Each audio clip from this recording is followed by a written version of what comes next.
কলকাতায় তো এসছি, কলকাতায় এসে চপ খাবো না তা কি করে হয়। জামাইবু নিয়ে চলে আসলো মুড়ি চপ। তাই আর বাইরে হচ্ছে বৃষ্টি, তাই সবাই মিলে মজা করে এখন মুড়ি চপ খাওয়া হবে।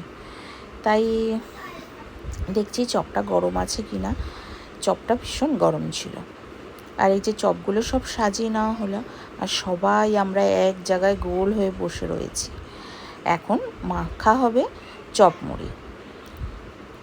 আর কলকাতায় এসে এই প্রথম চপ খাওয়া। আর চপ না খেলে তো ভালোই লাগে না। এই যে চপের স্যালাড দিয়েছে, সেই স্যালাডটা দিয়ে এখন দিদি সবাইকে এখন চপ মুড়ি মাখিয়ে খাওয়াবে। এই যে শশাগুলোও দিয়ে দিল মুড়ির ভিতরে, তারপরে এক এক করে চপ দিয়ে দেবে। আর অনেকগুলো চপ নিয়ে এসছে। আর বাচ্চারা তো আশেপাশে নেই, বাচ্চারা ঘুমাচ্ছে, বাচ্চাদের জন্য রেখে দেওয়া হবে। আর এই যে দেখুন দিদি মানে চপগুলো দিয়ে মাখাবে বলে চপগুলো ভেঙে নিচ্ছে। আর চপটা কিন্তু ভালোই গরম ছিল বৃষ্টির মধ্যেও।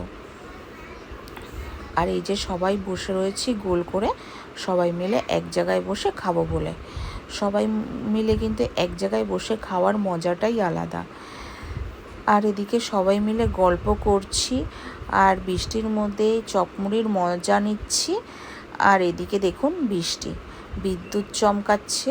আর একটু আগে কিন্তু অনেকটা পরিমাণে বৃষ্টি হয়ে গেছে, এখনও ঝিরিঝিরিভাবে বৃষ্টি হচ্ছে। আর মেঘটা কিন্তু গর্জন করছে। আর এদিকে দিদির মুড়ি মাখানো কমপ্লিট। আর এদিকে সবাইকে বেড়ে বেড়ে সার্ভ করা হচ্ছে। আপনাদের কার কার খেতে ইচ্ছা করছে চলে আসুন।